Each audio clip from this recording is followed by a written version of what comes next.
Hear me? Yeah. Good. So my name is Dean Harris, and I'm your facilitator and chair for today's meeting. I am a member of the North East Newcastle SWP. A little bit of history, I was a co-chair of Waltham Forest UAF, and with others, stopped the EDL from marching in Walthamstow 3 times. And helped put the final nail in Robertson's scummy coffin. Unfortunately, he's trying to get him back though. I was also the chair of Waltham Forest Pride for 3 years, and so I had the first political march and festival there, now turned into some kind of hideous reformist scheme, but anyway, we'll talk about that later. I just want to give you a little background about why this meeting's happening today, and I am talking fast because I've got a lot to cram in. My computer's just dying out. Basically, one of the speakers, Nicola here, and I were working together on LGBT plus work, and we became friends, obviously, and we got into conversations about me being unofficially but professionally sort of diagnosed with ADHD dyspraxia. And a few years later, Nicola confided in me that she was ADHD. That was a secret, you're done now. This was the start of our journey into trying to make sense of how we fit in, and sort of brought up questions around capitalism, how it excludes you, how it makes you feel being different on the spectrum. You know, how do we kind of get there in this world? And discussions around is being autistic on the spectrum, whatever, is a disability, but also discussing the pluses for neurodiverse people. It was basically a start of a journey that was more personal, political and social than I actually realised at the time. I'm looking back on it now, it's a sort of discovery in lots of ways. So here we were, sort of grappling away, a late diagnosis, a pair of Marxists working through, sort of combined with an even development. And it was then that Nicola and I decided to write something for one of the SWP. If you're not in the party, it's an internal bulletin that we write in to take to our conference to discuss at a later date. And we wanted to sort of write something that wasn't, I suppose, not conclusive by any means at all, but also not too academic, so everyone could sort of have a buy-in. And that did actually happen, which was good. And it did take us months, funny that. So it was like a mixture of ADHD, going to work, forgetting what we were doing, come back, you know, etc. We do want to move on from that and write a bigger piece at some point, hopefully with all of us sort of contributing sort of for our International Socialist Germany at some point, and sort of try and get it intrinsic within what we stand for, and, you know, all the kind of I suppose behaviour codes, etc. Because, you know, it's not new really, is it? It's new for the left, but it's not new. It's been out there for quite a long time. And of course, this is where you come in. This is where you participate and help us shape. Sorry about this. But before that was going on, some of my nearest and dearest were already saying that, as well as ADHD and dyspraxia, they were sort of going back 15, 20 years, they were saying, Dean, we think you're autistic as well, you've got autistic traits. And my partner, my ex-partner Steve, and one of my best friends Serena, just didn't give up. They were quite relentless about it, and for some reason I was quite, I don't know, defensive. Anyway, I went online, test after test after test, and it was confirmed by these tests that I actually am. I then went to Newcastle after being refused referrals in London because I was too old, there wasn't this. Just going back years. I went to Newcastle, they went, yeah, all right. But anyway, that's the story in itself. I was sitting in the doctor's 20 minutes, welling up, because obviously the doctor was fabulous, absolutely brilliant. And then, right, let's have a little bit more about you. What are your interests? So I said, paleontology, human and ancient non-human life, axolotls, natural history, wildlife gardens, pherecypids and dinosaurs, in other words I can't even spell, music, especially David Bowie and Hardhouse, trilobites. And they looked at me and they went, yes, we'll put the referral through.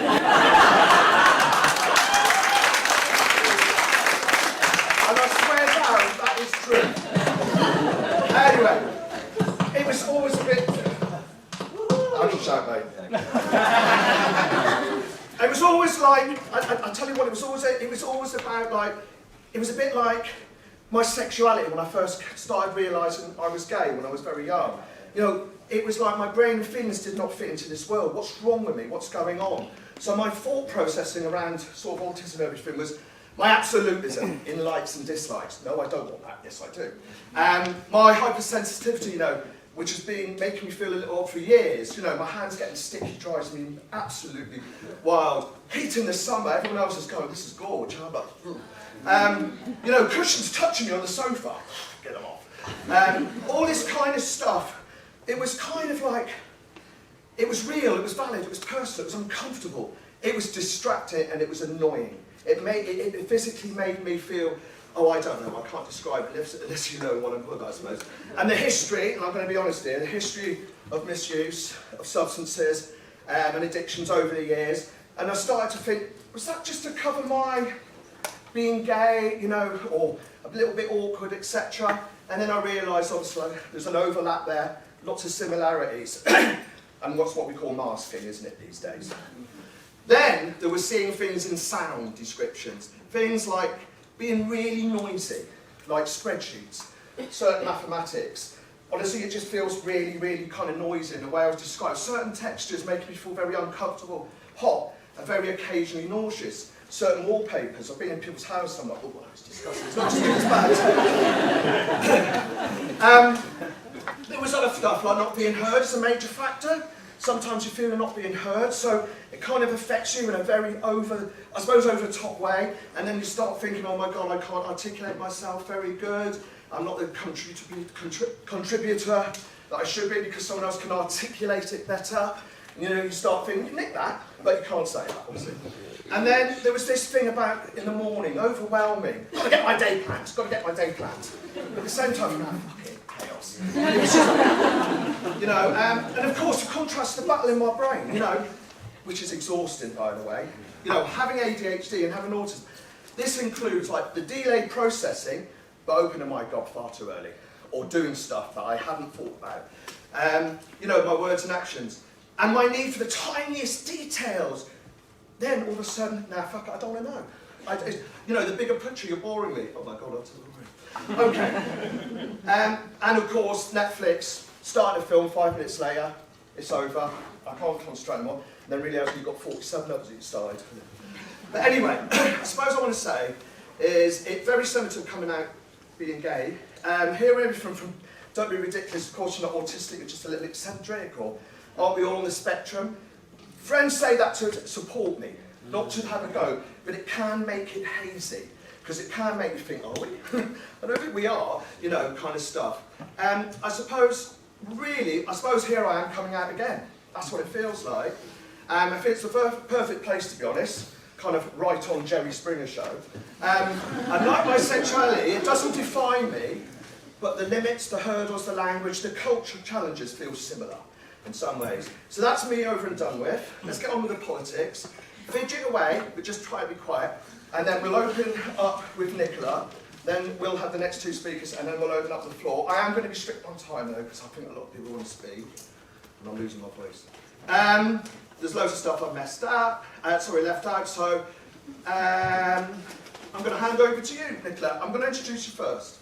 Nicola Field is a writer and an artist.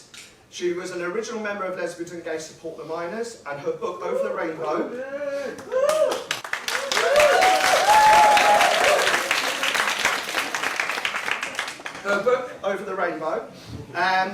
is a socialist perspective, on LGBTQ oppression and is it bookmarks.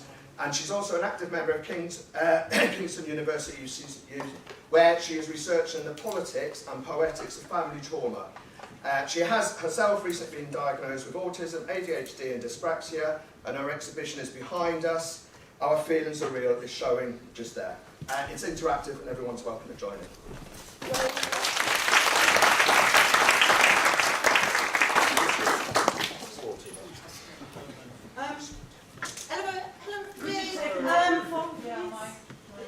Microphone, please. There's a mic. Yeah, little mic. Okay. Keep it on. Does that not work then? No.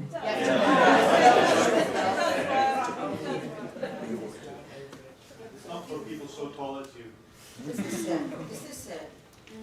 That's better. Is that okay? Yes. I'll just stand rigidly like that. And I'm a bit cross about this slide because it's supposed to be Oh, forget it. Just forget it. Just forget it. Oh! Okay, 30 years ago, sociologist Judy Singer predicted a new movement, similar to the gay movement, of people coming out and forming political networks based on the identity of neurodiversity. And since then, neurodivergent people have led massive changes in concepts of neurodiversity. Oh, no, don't look at that now. Listen to me. Right. Neurodivergent people since then have led massive changes in concepts of neurodiversity, especially autism. Today, Singer is revealed as a vicious and active transphobe, Islamophobe and Zionist. And she calls Robert Chapman, who's the author of this book, Empire of Normality, one of my main competitors. But Singer does not own the word neurodiversity or its meanings, and it was coined by autism activists before she utilised it anyway. So I don't think we need to be drawn into seeking other words out of kind of moral squeamishness. Let's oppose her vile politics and approach neurodiversity as revolutionary socialists. So first of all, we don't compete. We share ideas, we develop ideas collectively. And I want to kind of kick off by addressing, in my roundabout autistic way, how 4 key Marxist theories might be relevant to us. 1, alienation, 2, the family, 3, productivity, and 4, metabolic rift. So identity politics tells us that LGBT people are oppressed by straights and neurodiverse people are oppressed by neurotypicals. But this does not explain the class-based fundamental reasons why capitalist society divides and oppresses us. That is up to us, Marxists. So in 1845, Engels and Marx wrote that, actually I can put that one up. No, not that. Right, whoa. That's the actual mic. Is that the mic? Yeah. This? Yes. So can you hear me all right? Yes.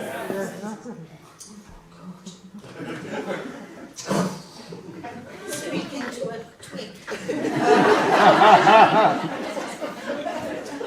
Engels and Marx wrote in 1845, the starting point of any meaningful philosophical endeavour must begin with real individuals, their activity and the material conditions under which they live.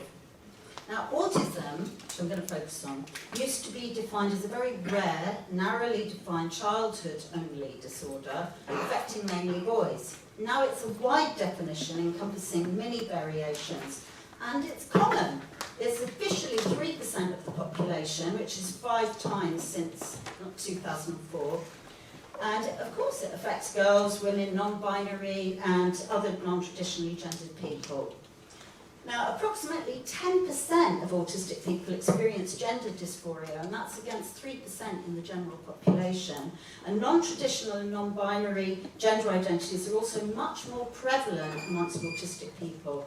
In my case, I really liked being a girl until puberty, and then ever since then it's just been like strange and uncomfortable. Now, autism is now recognised as being lifelong. And there are at least 600,000 autistic adults over 50 in the UK, undiagnosed. I'm one of the lucky 0.1% who got a diagnostic assessment 7 weeks ago. Applaud that.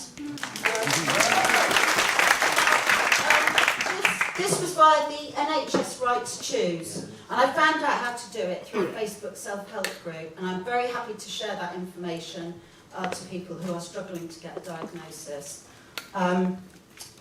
So it's very hard to access the referrals, due to cuts, but also having to explain yourself to untrained GPs.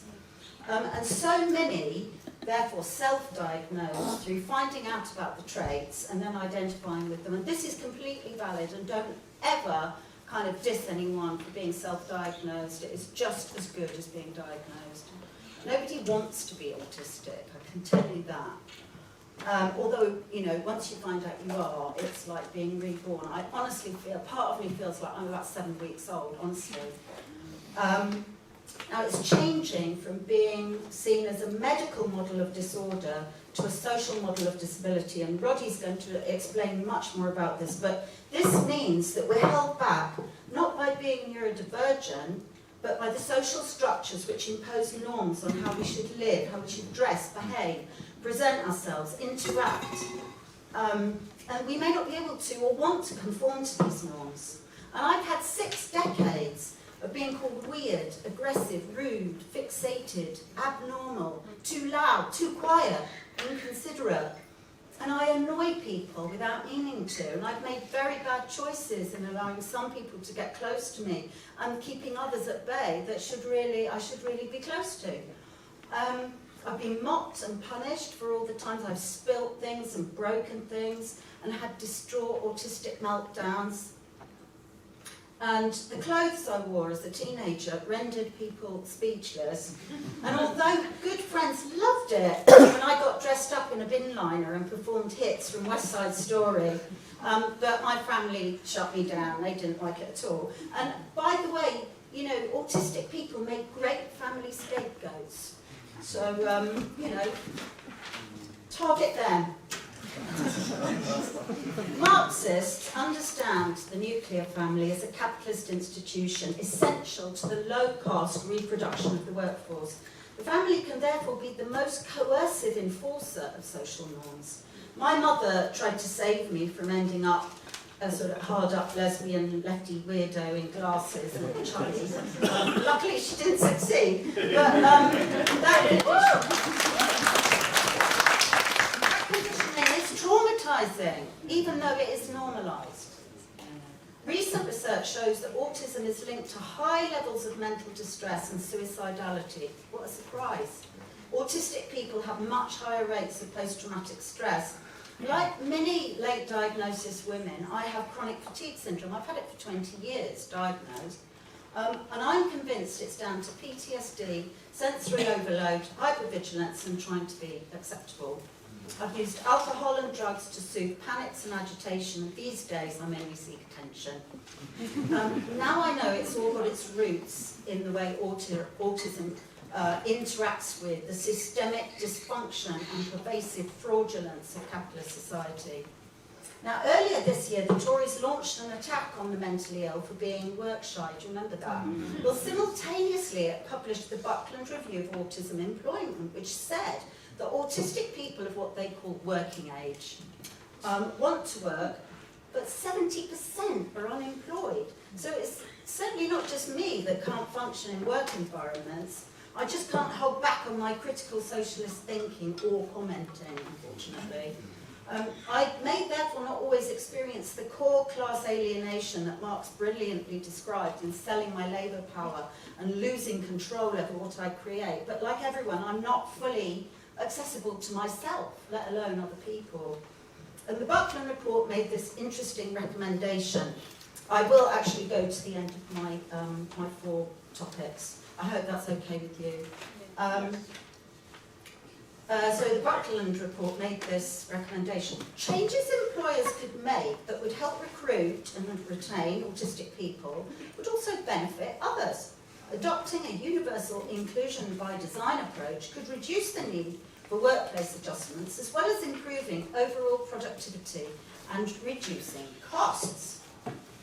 Now this approach, of course, exposes the internal contradictions at the heart of capitalism. The bosses benefit from division so they can force down wages and conditions. They also want to seem fair, and they want to make use of autistic traits like attention to detail that Dean was talking about, problem solving, creativity, high levels of literacy or numeracy, hyperfocus, etc. And capitalism's policymakers always translate the desire for a fairer world into a formula for more efficiency. And at no point is the meaning of productivity itself questioned. I work hard, too hard actually, political activism, creative efforts, helping others fill in their PIC forms, but I'm rarely paid. I don't boost the national economy, I drain it. So however hard I try, my productivity feels unreal and somehow uncalled for. But it must have some value. My final point is on metabolic rift. So James Bellamy Foster coined this term to describe Marx's analysis of how capitalist agricultural production disrupts the essential metabolism of the earth itself, putting human labour at odds with nature's need to replenish itself. I suggest then that the normativities forced by capitalism on human minds, talents, sexualities, genders, identities, our bodies, our spirits, are disrupting our relationship with our own species, our nature, and the planet. Climate crisis is human crisis, human history is natural history, human nature is nature. And I think neurodiversity is biodiversity. It's essential for the survival of humanity and for our fight for a better world. Thank you.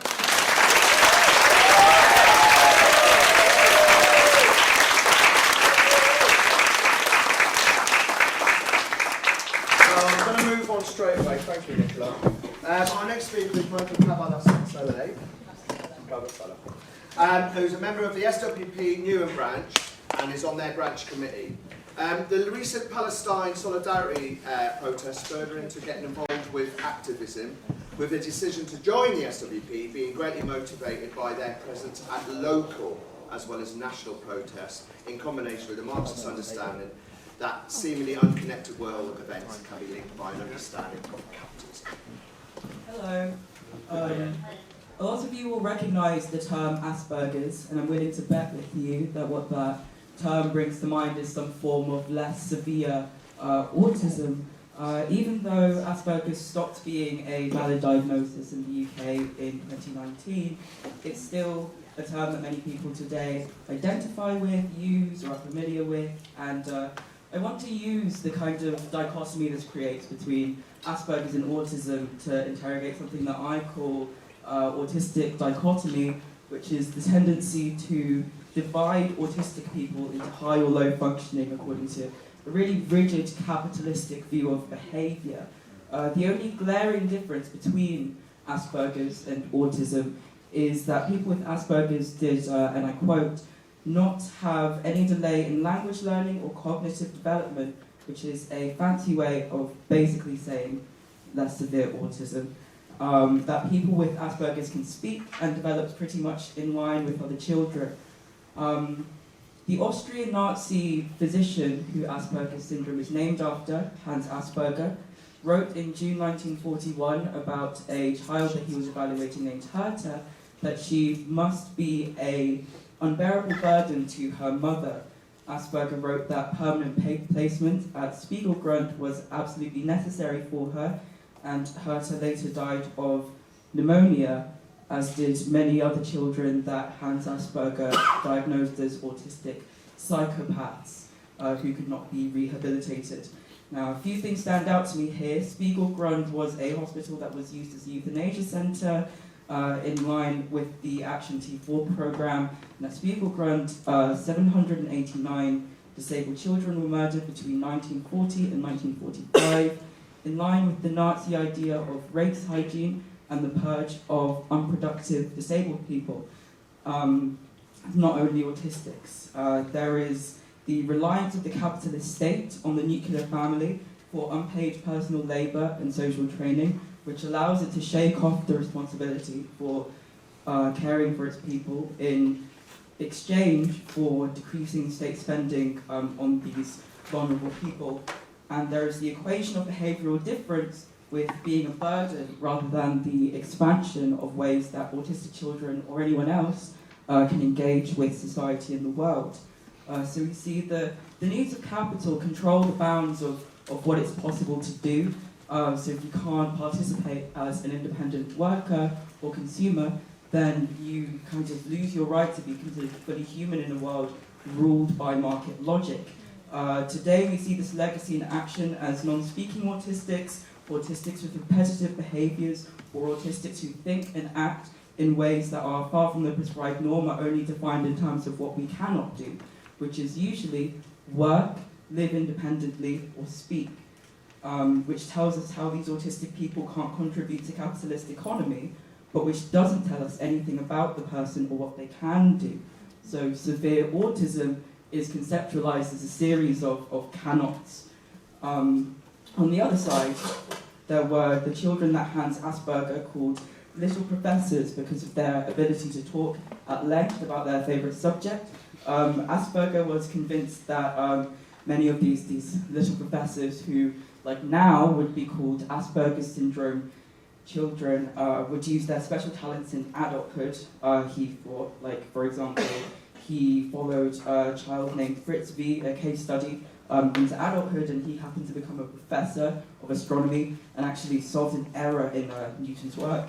Asperger still described these children as having autistic psychopathy in childhood, but the difference was that they weren't as challenging to social norms. They could be rehabilitated to be useful within a workplace and were perceived as intelligent in a special way that set them apart from the norm in a way that was construed as positive rather than negative in the case of Herter. And we see this legacy in action in the phrase that I and many other autistic people have heard from others, that autism is a superpower. This kind of privileging of less severe autism focuses on what we can do to contribute to capitalist economy, but the result is still that we are othered, and the ways in which we are autistic that are inconvenient or not productive are sidelined and forgotten, and we're left to cope with it ourselves and or with the help of the aforementioned nuclear family that the state depends on, or we are pushed into the psychiatric system and misdiagnosed lots of the time. So the autistic dichotomy between high and low functioning reinforces myths and dehumanization of both non-speaking autistics and of high functioning autistics. And it doesn't take into account very real fluctuations in ability that can and do happen. What one autistic person can do on one day isn't necessarily what they can do every single day. And Nicola's anecdote about chronic fatigue being, it disproportionately affects late diagnosed autistic women, which she and others have speculated is caused by decades of masking.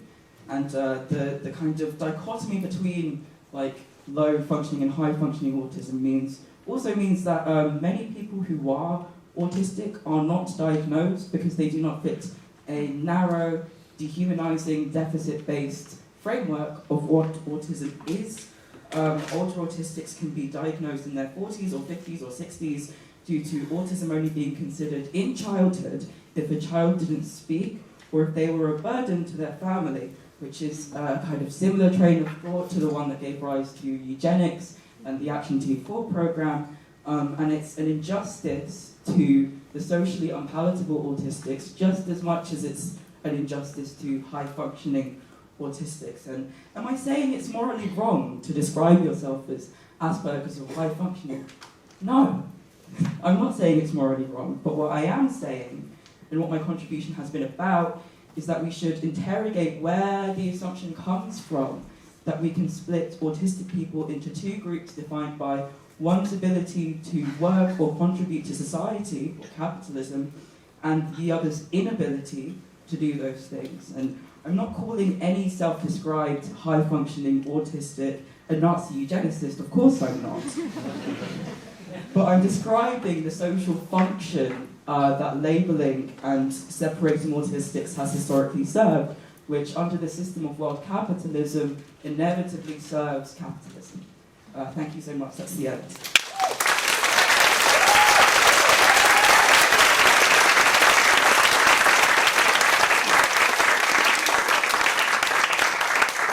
An extra clap for staying in time.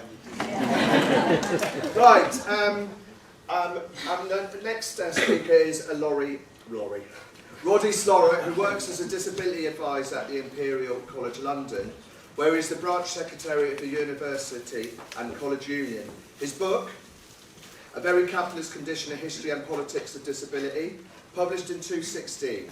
He's got a new edition with an updated introduction, and was published by Bookmarks in January this year.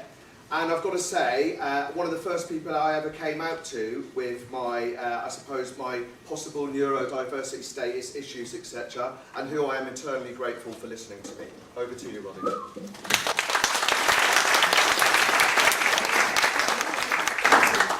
No pressure there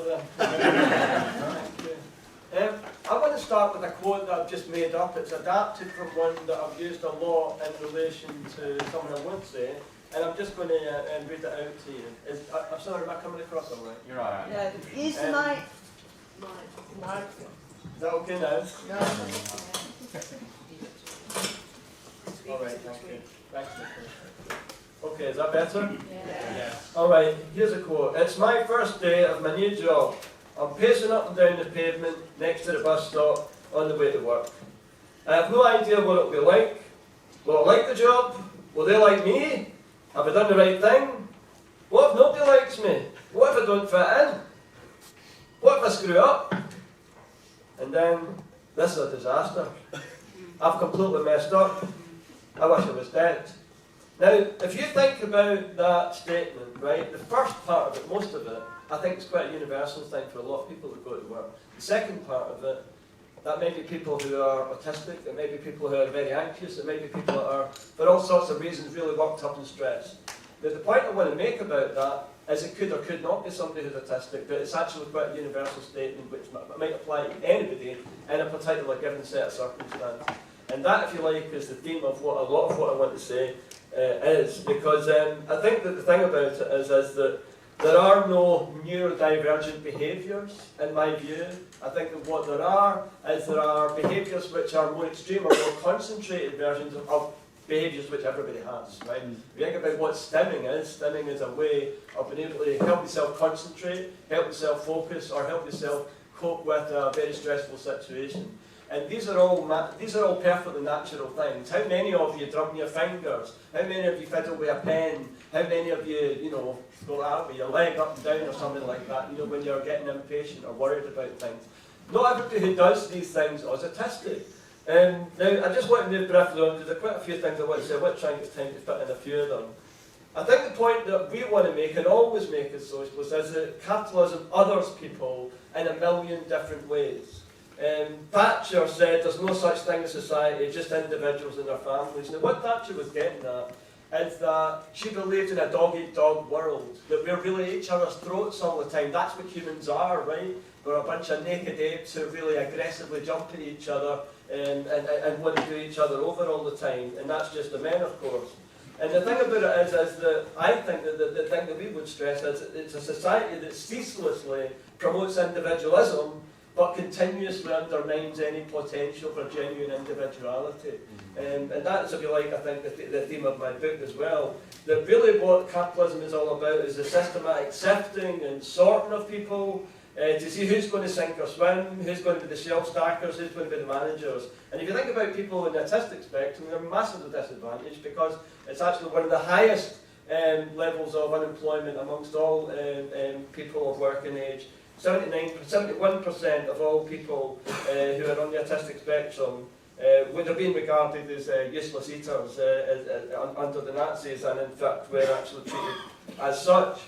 Now, the new book that's out, Empire of Normality, I want to say just a few words about that, because I think it's in many ways a really, really interesting book.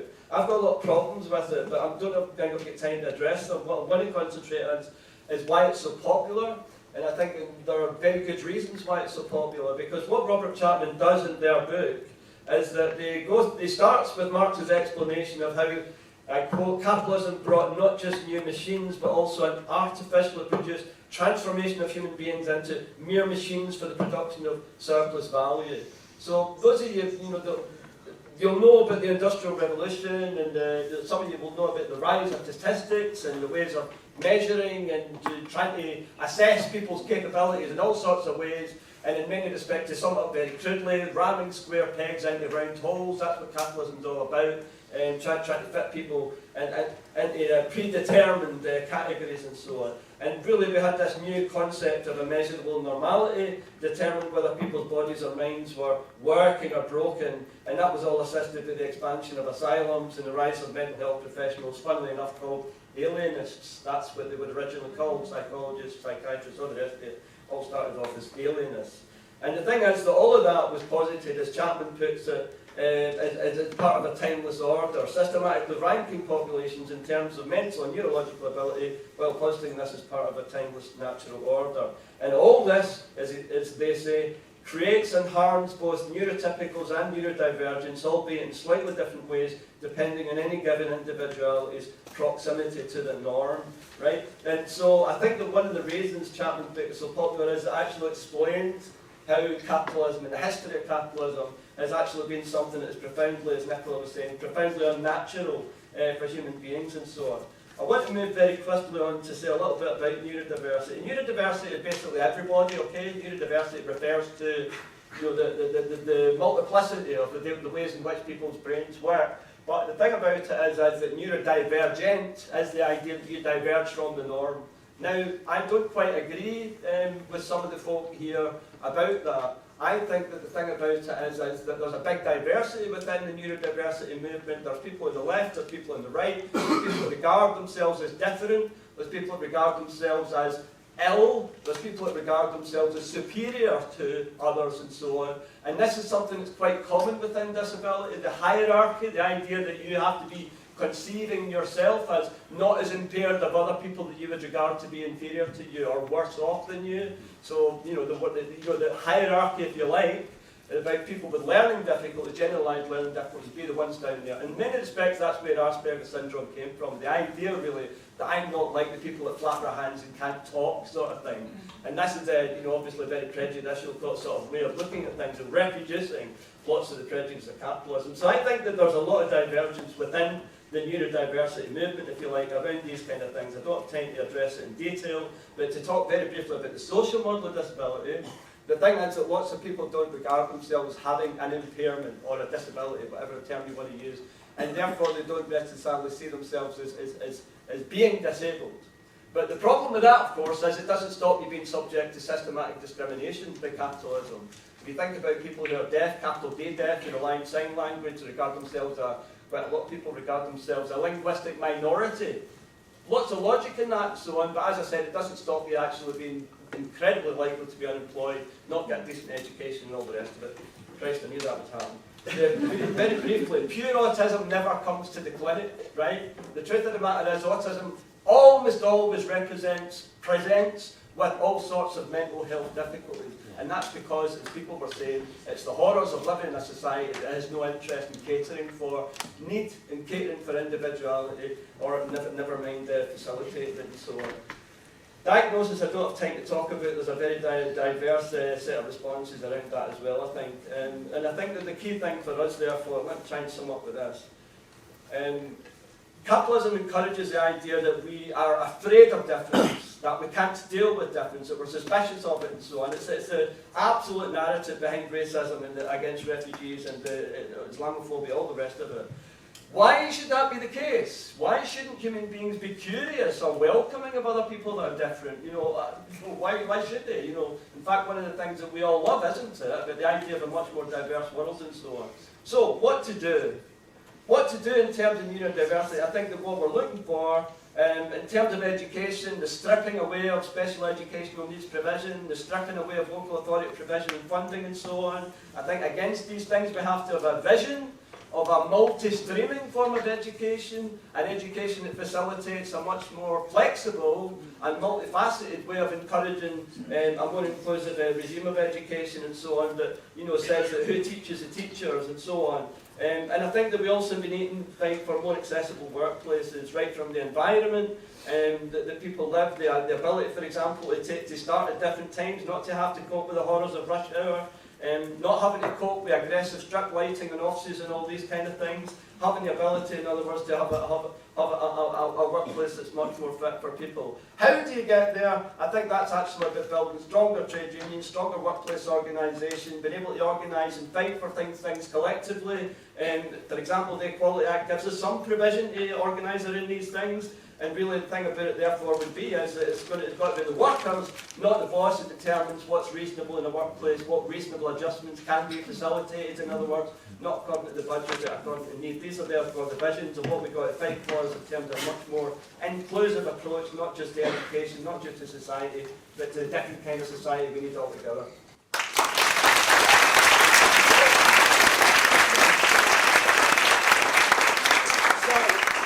Roddy. Now, this, as I was saying earlier, is our first proper kick of the ball. So this is not conclusive. This is to take on much further as an ongoing thing. On the slide, there will be, on the screen there'll be slides. They're the things that we're sort of thinking about. You don't have to ask questions or make contributions around that, but that's just a little bit of a guidance. I'm going to call everyone comrade, regardless if I know you or not, because I just think it's a much more inclusive term. I know people in here that aren't on the party, I'm sure they won't be insulted.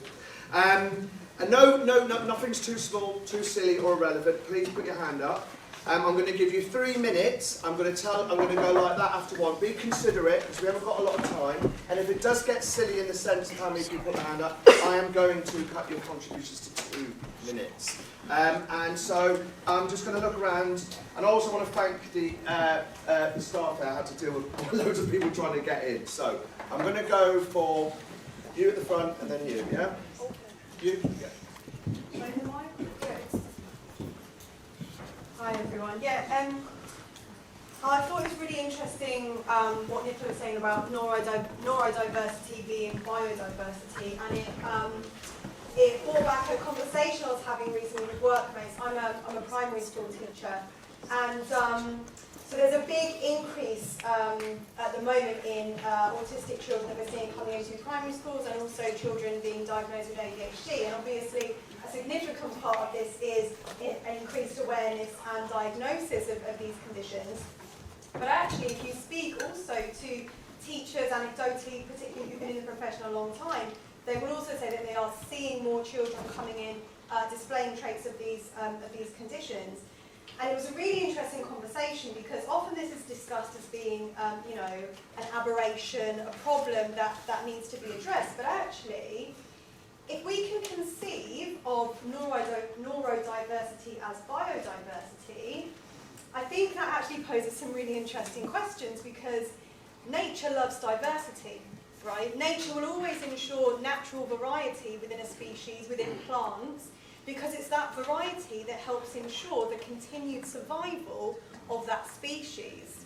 Okay, and it's interesting because the human species is actually under quite significant threat at the moment because of the system that we've created. So it got me thinking, is there a way, if there is an increase, that goes beyond simply increased awareness and diagnosis? I don't know, I don't have the answer to that question, but if there is an increase, is there a way that we could see this actually as natural evolution, as humans evolving to the highly unnatural and dangerous conditions that we're living under? And I have an anecdote I want to share. My brother's also a teacher, but he's secondary, and he works in a horrible academy with a bullying head, and his department recently were called into a meeting with his head teacher to be grilled over their exam results, which were bad solely because of all the decisions that the head had forced them to take. And they're sitting in this meeting, and no one is challenging what the head's saying, because obviously the head is, the person in power in this situation. There's all this social subtext, and everyone's just sort of nodding their heads, And the only person who challenges the head is the lab technician, Chris, who's also autistic, right? And he just goes through point by point, and the head's coming back and going, no, Chris, actually, that was because X, Y, Z. And Chris was saying, well, actually, no, that was because you forced us, remember, to move to that scheme. And just kept going back and challenging him. And by the end of the meeting, that head teacher had to acknowledge the fact that he was in the wrong, which was just brilliant. And sorry, I'm going to sum up now. But can we conceive of this actually perhaps as natural evolution that's actually trying to help humans in highly unnatural conditions?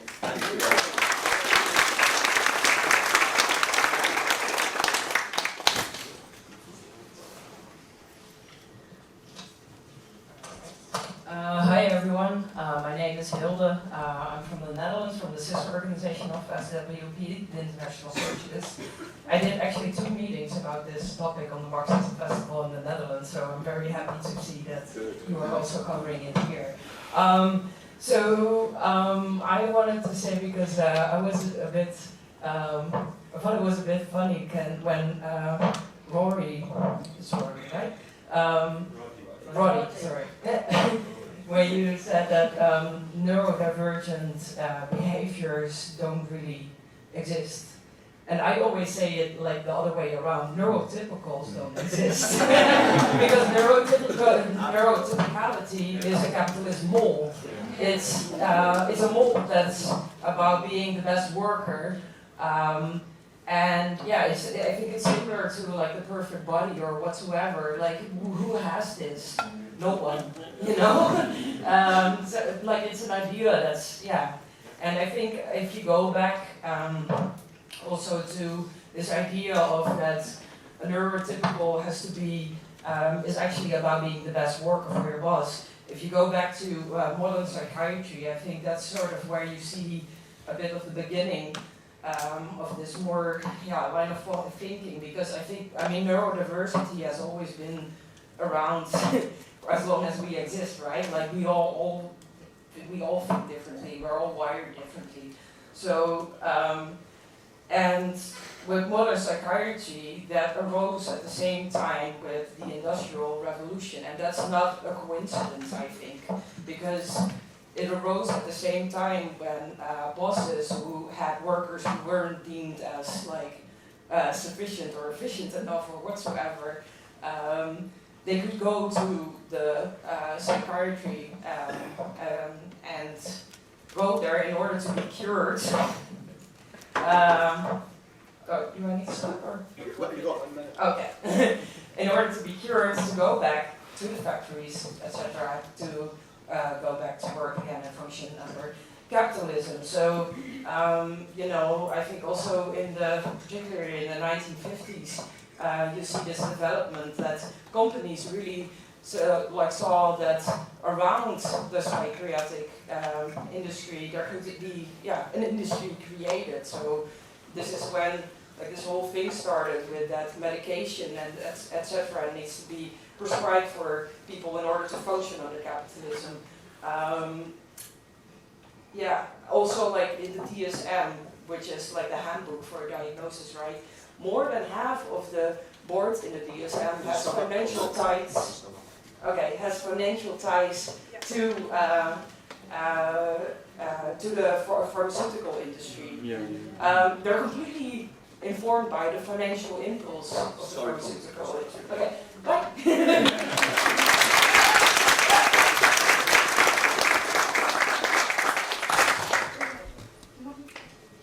And next will be the comrade at the back. Yeah, hello. My name's Pablo. I'm a school teacher, also dyslexic. And one of the things I just want to remind everyone about what dyslexia was for many, many years, it was a middle-class disease. It was middle-class parents who said, there's something wrong with my kid.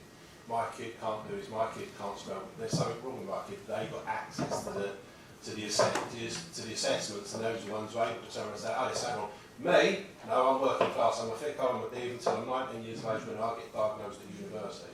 There's a class aspect to this, right? Which I think, and I do think that is starting to change as a result of the fact that we are starting to win a better recognition. Frank said about it earlier. We're starting to win a better recognition that there is actually something about us that when we get diagnosed, someone say, oh, that's brilliant. Okay, we have a better understanding of who we are.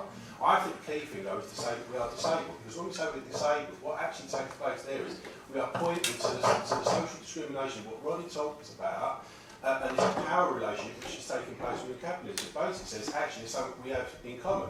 It's not just because I'm what you want to call neurodivergent, right? It's me as a disabled person, I have something in common with a person who's physically impaired as well. The wheelchair is not the oppressor, it's the liberator, in exactly the same way as the audiobook is the liberator for me.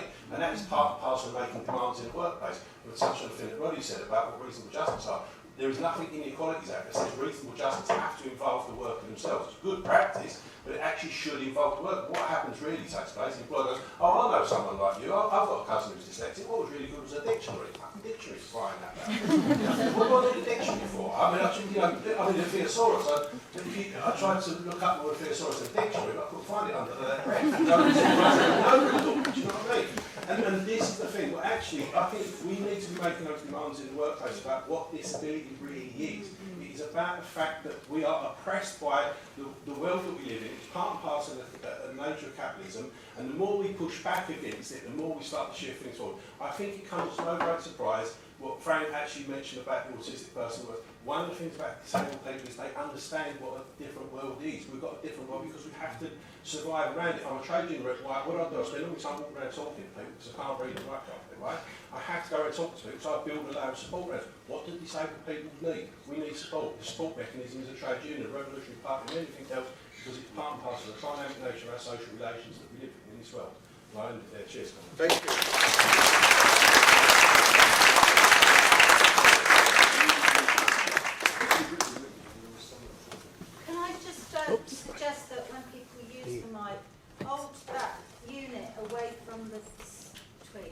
like that. Hello, comrades. I want to talk about a few different things. I'll try and be as quick as I can. One of the speakers mentioned that trans people are you're far more likely to be autistic if you're trans, and vice versa. And I think that's not a surprise, because we always say, don't we, that your oppression shapes the way you feel exploitation, and your oppression shapes the way you feel different forms of oppression. So a black woman's experience of racism will be different to a black man's. And I think it is the same thing where if you are trans, if you realise there is something different about you in terms of gender, you will figure out that there's something different in terms of the way you're experiencing life in general, and figure out that you're neurodiverse. Now, I myself, I am dyspraxic, so I definitely have an assessment of that, and probably other things as well.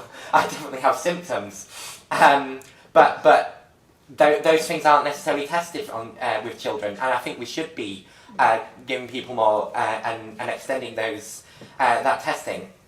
I do think it's important to develop this theory, because a hell of a lot of people on the left are neurodiverse and do think about it. Now, I think it's interesting, the whole idea of neurotypicality doesn't exist. I think it does exist as a concept. And this is the important thing.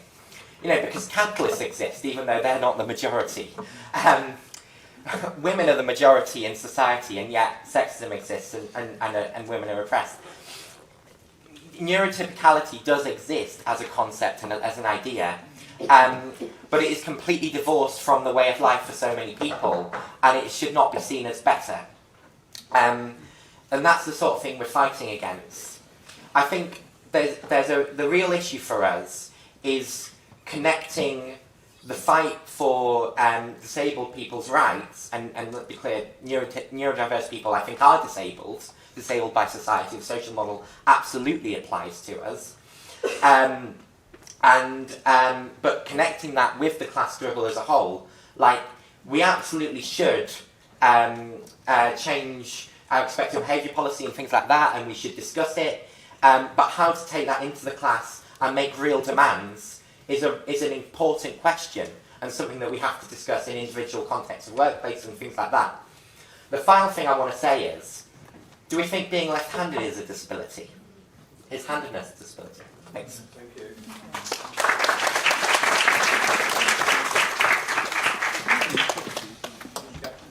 you. Hi, does this work? Hi, I'm far more troubled by, I had a very intense conversation with Nicola this week about Judy Singer herself. I mean, I challenge everyone to go to Judy Singer's Twitter. It's no different from Tommy Robinson's or Netanyahu. She supports a genocide. She's an out-and-out racist. She hates Muslims. And her being paraded as some sort of progressive hero or the foundation of our movement is extremely troubling and not something I can readily dismiss or just absorb. I'm still troubled to it this day. So I'm an artist and writer. I wrote a book called Shy Radicals, which is it's about a fictional party like the Black Panthers, but for shy people and neurodivergent people, and I made up a fictional state. I'm also cynical of, supposedly here we're all revolutionary socialists. The word diversity is not a revolutionary socialist word, it's a word to come from liberalism. The Black Panthers didn't want to be diverse people. They wanted black liberation. Patrick Pearse, who is retrospectively diagnosed as... Sorry, I can't quite hear you. Can you make it a bit closer? Okay, sure. Is this okay? Yeah. So Patrick Pearse, the leader of the Easter Rising, 1916, he's retrospectively diagnosed as autistic, and his whole school for decolonial school for sensitive boys, which we can look at as proto-neurodiverse institution, he wanted to overthrow the empire. So diversity is a word I associate with United Colours of Benetton, with New Labour foot soldiers, with corporate management. It's not a word for insurrection for revolutionary socialism, for revolution. And neuro is a word I get from biodeterminism. And no one is set. We believe people can be transformed. So I had this troubled conversation with Nicola, which we still debate as very dear long-term friends. But I'm not sure. I'm going to put a spanner in the works, and I'm not sure even neurodiversity is our friend, or it's not like that. Okay, under Jeremy Corbyn and John MacDonald, the liberal wing of Corbyn's movement, there was a branch called Neurodivergent Labour, and that was led by a member of the Islamophobic imperialist scumbag party known as Alliance for Workers' Liberty.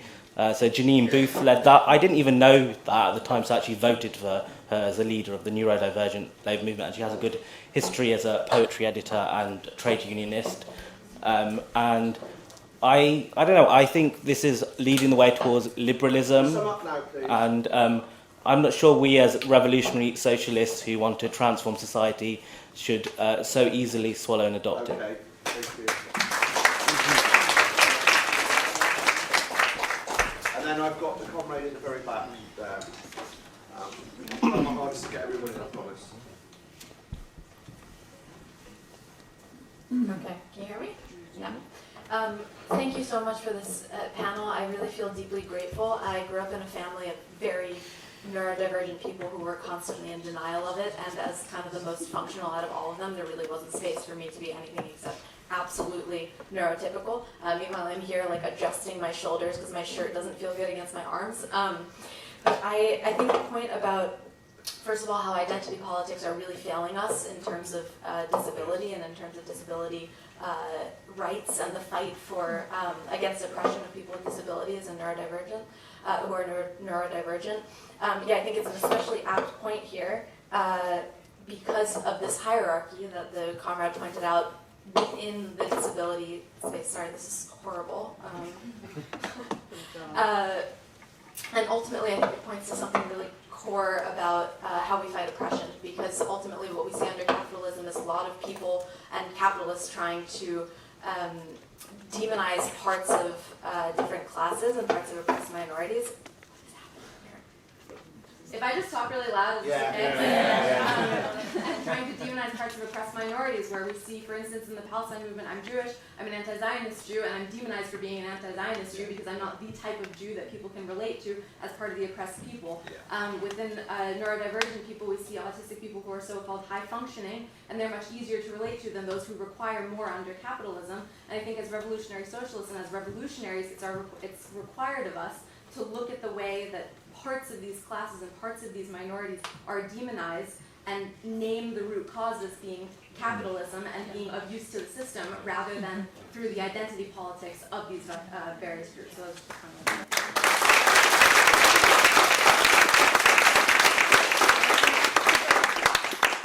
Yeah, I'll just go for it while the mic's going round. Hi everyone, I'm Tom from Sheffield. 5 weeks ago I had an ADHD diagnosis via Right to Choose, and I'm glad that Dean and Nicola started by talking about the profound feeling of alienation and disconnectedness that people sometimes feel in our society, and that's something that I'm only just starting to work through as a result of that diagnosis. So, you know, fingers crossed, comrades, fingers crossed.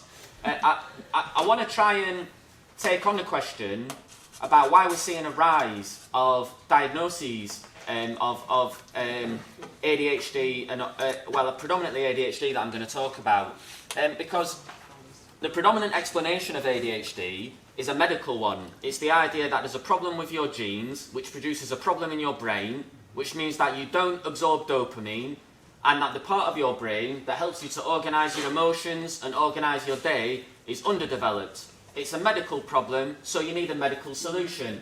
Here's some Ritalin, crack on, okay? I don't think that's good enough. I don't think that's good enough. But at the same time, oh yeah, cheers. You see, I've just read Scattered Minds by Gabor Mate. I don't know what the panel think about it, really.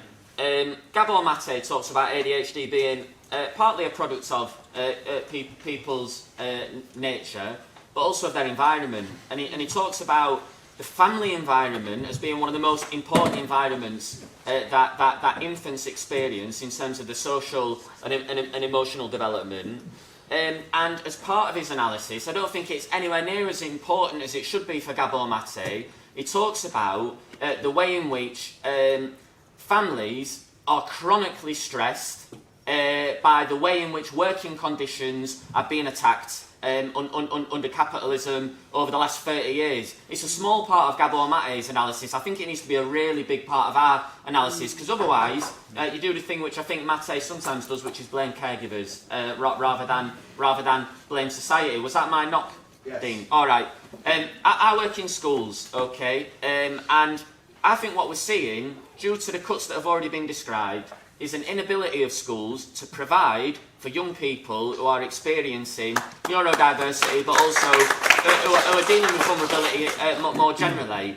And it has you see, I think it has a double impact. On the one hand, there's an institutional drive which says we can only give you the right amount of support if you get a statutory document called an education healthcare plan. So what you need to do is go and get a diagnosis. And those young people end up on waiting lists for healthcare systems which are chronically underfunded. In Sheffield, the waiting list for neurodiversity assessment is 3 years. It's a fucking disgrace. It's a fucking disgrace. What happens to those kids? They get excluded from school, and their profound feeling of alienation from society is made worse. So I'll shut up there, really. Yeah.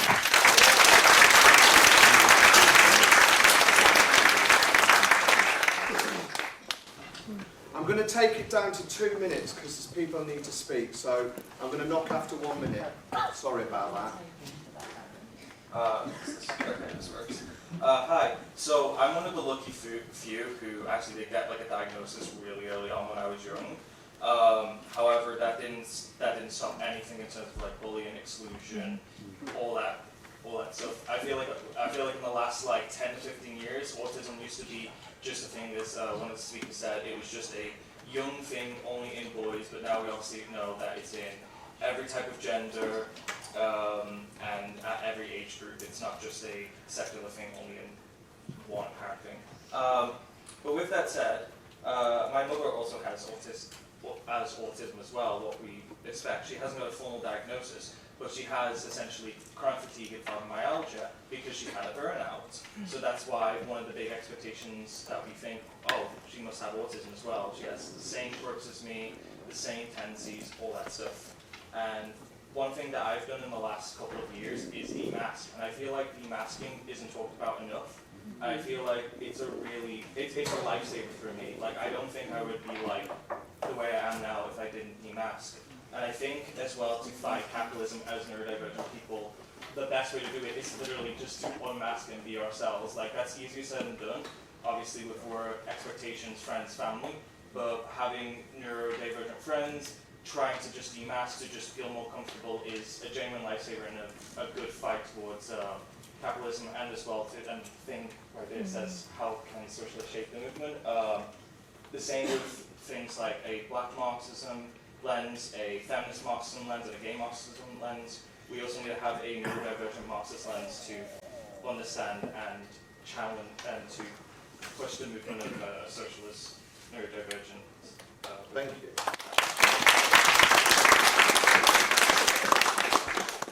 I am trying to get you all in, I promise. I can just talk real loud. Go on then. So, I'm autistic and I'm trans, and as someone who has struggled to get a formal quote-unquote diagnosis of both of those, I'm wondering for the panel, how do we stop doctors from seeing transness as a symptom of autism and then not treating it? Because I'm terrified of that happening, and that's why I haven't gotten support for anything, because I fear that if I get an autism diagnosis before I have gender dysphoria recognized, that I will not be able to get surgeries in the future, or hormones, or gender-affirming care. And so I'm wondering if we have any ideas of how to stop that from happening while also acknowledging that there is a link between the two. Thank you. It was was really striking when there was this nasty right-wing moral panic a few months ago against ADHD diagnoses, or supposed over-diagnoses, how much that followed the same pattern as some of the transphobic attacks and the CAS review and the shutting down of gender care. And I think to me what it brings home is we can talk about the medical model. It's not just a theoretical model, it's that the way our society pathologizes every aspect of a person, and I agree with Roddy, neurodiversity is everyone, that doesn't quite fit into the mould of you can be exploited and productive in a workforce, you can socially reproduce in a nuclear family. Anything that doesn't fit in that mould is pathologized. Therefore, doctors become these gatekeepers of our experience of the world and our ability to express ourselves, which I don't think is what doctors become doctors for. I could be wrong. I don't think it's right. And so we look for these diagnoses, you know, because they could be like the keys, if you like, to the lock to get the support we need. But I would rather the lock wasn't there. We don't want diagnoses. We want liberation. And I mean, you know, some people say how liberating it can be when you get the diagnosis. I felt that at first. And then when you start applying for jobs and courses and support, you feel like, well, look, the whole autism is a superpower thing. Well, Superman's disabled whenever Lex Luthor gets the kryptonite out. And whenever you apply for anything, you feel like you have to, on the one hand, emphasise for the job, look, I can adapt, I can do everything you need to be, I've got the superpower. Meanwhile, in order to access any kind of support or adaptations, I'm an absolute dysfunctional wreck, I need all the support I can get. You're telling these two completely contradictory stories about yourself. And I just want to finish to defend this idea of neurodiversity. I do think is a more powerful idea than neurodivergence, because we are all confronted with this drive to fit us into something that perhaps is harder for some than others, but actually is fundamentally not what any human beings are shaped like. You know, we want the right to be fully human. And I think actually all the struggles of the working class against alienation come down to that same slogan.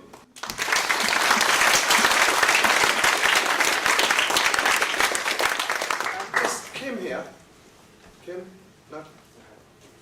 Hello, my name is Danielle and I come from Belgium, and although I think I speak fairly well English, it's not my mother tongue, so excuse me if I maybe repeat or reformulate things. What I wanted to talk about since I raised my hand was, I don't know if I am neurodivergent. I think I should get diagnosed to see if it's the case. What I know is that I'm now burnt out, chronic fatigue, all these things I identify with.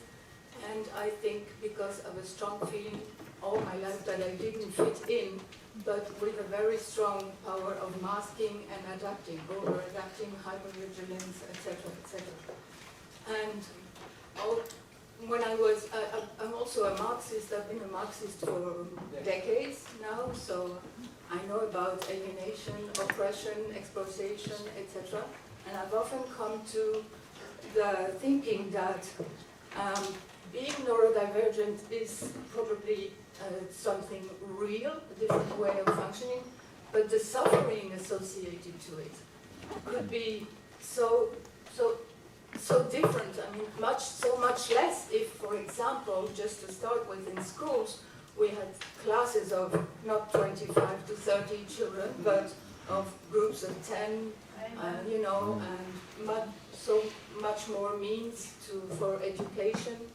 And then also, if we didn't have to work necessarily 8 hours, if not more, per day, and 5 days a week, as a rule, I mean, but as we know, as Marxists, it is theoretically, it is materialistically possible that to have a world where everybody would work much less than that, and so, and also I was linking it to women's oppression, because you know the woman has to be successful, beautiful, good mother, good household, everything, and all this basically you end up destroyed or very, very worn off.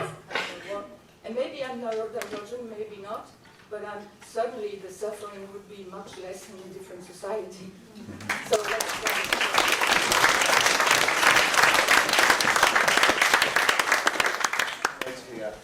we are probably going to go over by about 10 minutes, if that's all right with everyone. Yeah? So many people to talk. My name is Joshua, and I'm a secondary school teacher in Scotland. I teach physics. But I only really became a good teacher when I started to work with what in Scotland we call children with additional support needs. Because I'm a person with additional support needs.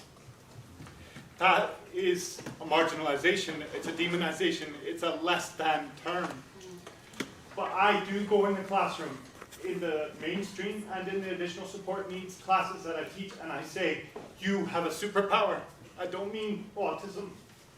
I mean that they have not been fully homogenized into the capitalist reproductive ideology, and therefore they have the ability to disrupt it. I think that neurodivergent people should be revolutionaries.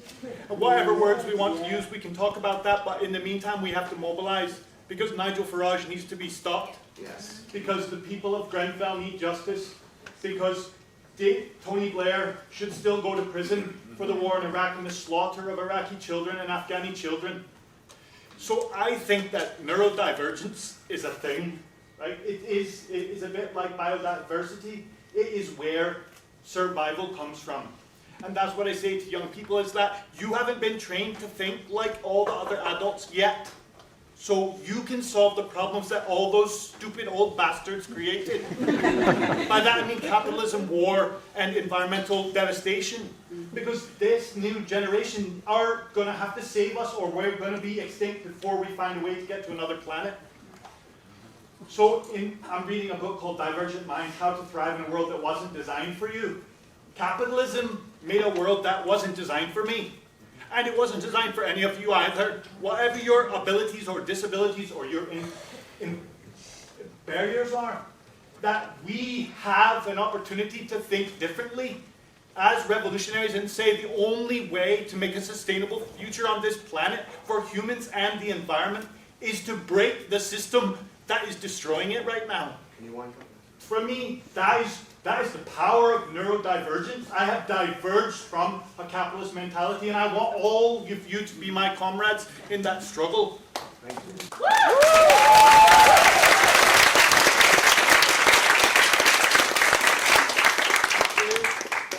Clap your hand to the hat. I'm trying to get you in. I'm trying to get you in. Comrades, can you hear us? Yeah. All right, that's great. So, my name's Eleanor, I'm from Leeds, and I actually wanted to talk about what was briefly mentioned by one of the speakers about scapegoats and families. Because I've seen that, coming from a bit of an odd angle. I had friends who'd come out as gay to his family, and it had not gone great. It had not gone great, but it calmed down after a couple of weeks, and family, he loves them. And then suddenly he came to me maybe a month later, sat me down incredibly seriously, asking me very seriously, you've got to be honest with me, do you think I'm autistic? And I was confused because I didn't know where this had come from. And so he told me that his parents then thought he was autistic. And I was honest with him. I said, I'm an archaeologist, I don't know.